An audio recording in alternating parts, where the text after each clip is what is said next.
Good morning जय जगन्नाथ। आज दिनटी आरंभ है चाहा और बिस्किट रू चाहा पी सारापर भाविली आज प्रबल गरम हो आज पखाड़ खाइले भल हो। तो मुझे माँ को कहली माँ टे शाग आणतनी पखाड़ से शाग आनी काटी कुटाकी दे देते। मुझे बोईतालु डंक आलूर भजाटा बसई देते। भजा अधा सिझीगला बेसर बाटी दे देते। आउ जीरा गुंड आ लंका गुंड पकई ता भितर माँ मत शाग धोई धाई दे देते।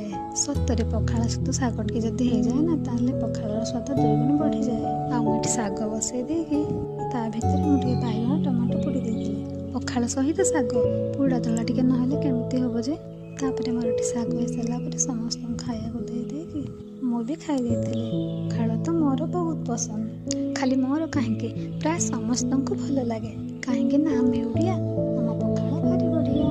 जदि मो भिडियो आपण मानक भल लगुए गोटे लाइक आ चैनल को सब्सक्राइब करदेवे। रही जय जगन्नाथ। पुणी देखा नेक्स्ट वीडियो रे।